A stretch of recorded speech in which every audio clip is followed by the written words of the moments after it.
This video tutorial I will explain Apache Kafka architecture. Here you can see Kafka ecosystem and here you can see Kafka cluster. It has multiple brokers and here you can see producers which publish or push messages to Kafka brokers. Here you can see consumer group and it has multiple consumers which consume messages from Kafka brokers. And here you can see ZooKeeper which manage the Kafka cluster. Now we will see Kafka broker. Here you can see Kafka cluster. It consists of multiple Kafka brokers to maintain the load balance. Kafka brokers are stateless, so they use ZooKeeper to maintain their cluster state. One Kafka broker can handle hundreds of thousands of reads and writes per seconds, and each broker can handle terabytes of messages without any performance impact. Kafka broker leader election can be done by ZooKeeper. Now we will see ZooKeeper. ZooKeeper is used for managing and coordinating Kafka broker. Suppose a new broker is added to Kafka system or any one of the broker is failed. In that case, ZooKeeper will notify producers and consumers. So based on the notification, producers and consumers takes decision and start coordinating their task with some other broker. Now we will see Kafka producers. Here you can see Kafka producers which publish or push messages to Kafka brokers. Kafka producer does not wait for acknowledgement from Kafka broker, and Kafka producers send messages as fast as the broker can handle. Suppose say in Kafka cluster the new broker is added and it is started. Then all the producers search for the new broker and automatically send message to the new broker. Now we will see Kafka consumers. Here you can see multiple consumers which consume messages from Kafka brokers. Kafka brokers are stateless.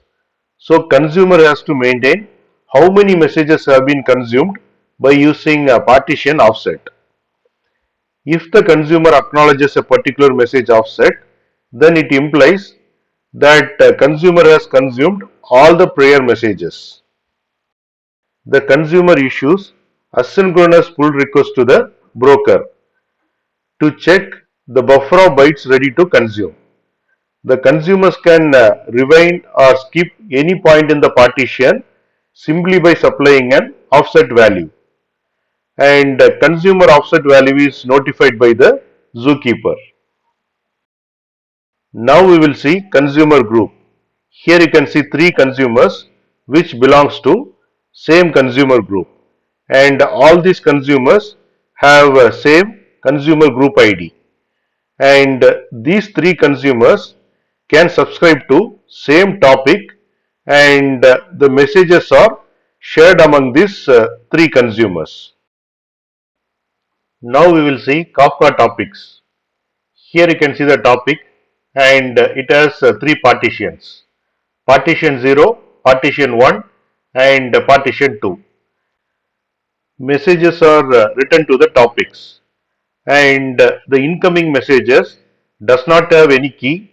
Then Kafka randomly select one of the partition and append the messages at the end of the partition. If the incoming messages has a particular key, then all the messages with particular key will end up in only one partition, and partition wise offset will be incremented, and topic may contain any number of partitions. A stream of messages that belongs to particular category is called topic, and data is stored in the topics. Suppose say the topic name is food, then all the food related messages will be stored in food topic.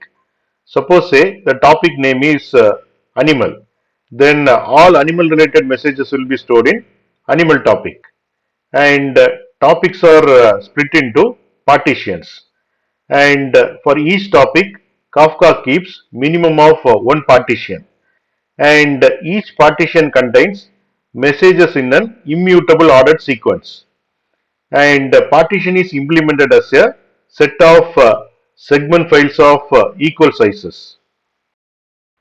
Topics may contains many partitions so that it can handle arbitrary amount of data, and each partition message has a unique sequence ID which is called partition offset. Now we will see topic replication factor in Kafka. Suppose say topic replication factor is 2, then for each partition one additional copy will be there or one additional backup will be there. Here you can see broker 1, it has topic A partition 0, and for this partition 0 replication is there in broker 2, and in broker 2 topic A partition 1 is there. For this partition replication is there in broker 3, and in broker 3 topic B partition 1 is there. For this partition additional copy is there in broker 1. Suppose say this broker is crashed, then what happens is this particular partition will become a leader, and this will take care of all the messages. Replication takes place in partition level only, and for the given partition only one broker can be a leader at a time. Meanwhile, other brokers will have in sync replica, which is called ISR, and it is not possible to have the number of replication factor more than the number of available brokers.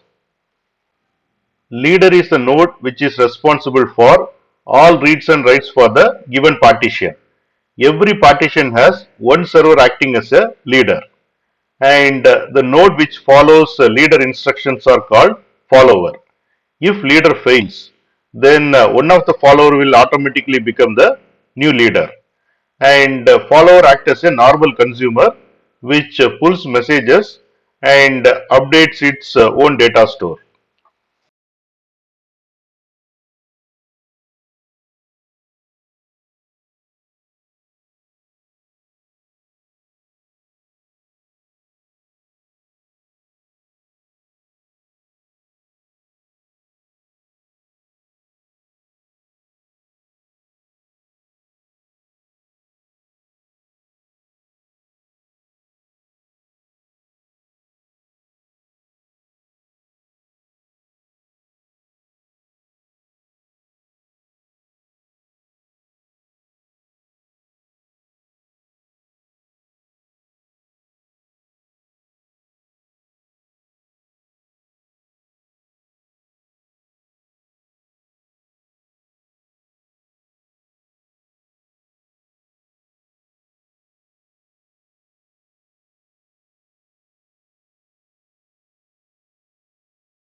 You can get Java source code link for each video from the description section of the video. And here you can see the video, and to see the description click on this more, and here you can see the description, and here you can see the links, and click on these links to get the Java source code.